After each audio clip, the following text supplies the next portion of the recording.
Good morning. Ngasigi card ki message hapete minarase ko ado ngasi se khoi gi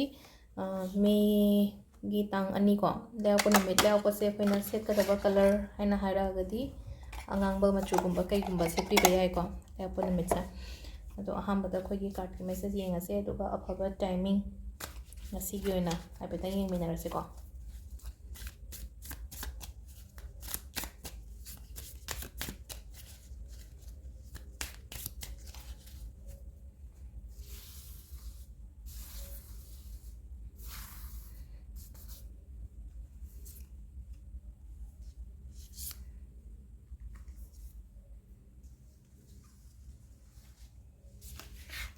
ले कोई card अहम से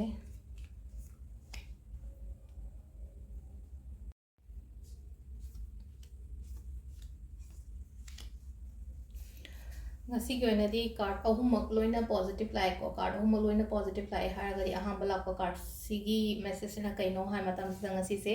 अइंगोंदा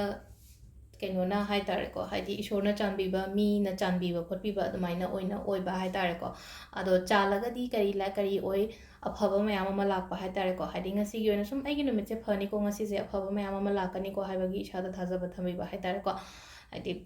का अफबा अन हारगदी थबैन खांगी मतंग दो ओइरो आइनगा सुम खल्लिबा खोलिबा मयाम दो हाय तारेको अनिसुबा कार्ड किना हाय से हाइदी कइनो को द फुल देन लाइको हाइदी फुल कइनो मतौगे खोटके काइनागा सुम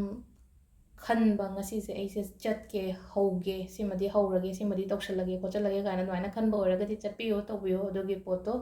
kaishu kaide ko ngasi gi oina ahum subasina ko ahum subase khetang ko saina hai ko koigi aingonda hai tar ko haidi guidance mayam am phangani ko aigi mathak thongba ke kana hai tar ko mathak thongba an haragadi kaino hai kansida aigi mentor oiro natraga aigi imungi da ga haragasu aigi parents ni khangde iyamba iche gumba kai gumba hai tar ko aingonda guide pibi ba copy ba hai tar ko adumaina oina oiba hai tar ko aigi damakta aduga ishana so dum pame ko ishana so dum pamba do haragadi kaino aina su mingonda mating tawbasi dum pamje ba ko ado aina tawriba dumaina haidi mina su aigi damakta tawbi kani ba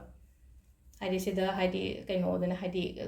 gift take की type ता high तार को दुम high तार को आइना अफबा तौरिंग एंगोंद स अफबा दुम लाकने बको सिदा हाइ से को अब सिदा लेरे को समलप कार्ड के मैसेज से को अदो टाइमिंग अफबा से एव की पुंग 3 का मिनिट 45 दगिना 12 का मिनिट 50 पाउम लेरे दगी 2 का मिनिट 19 दगिना 4 का मिनिट 3 पाउम लेरे दगी 3 का मिनिट 3 दगिना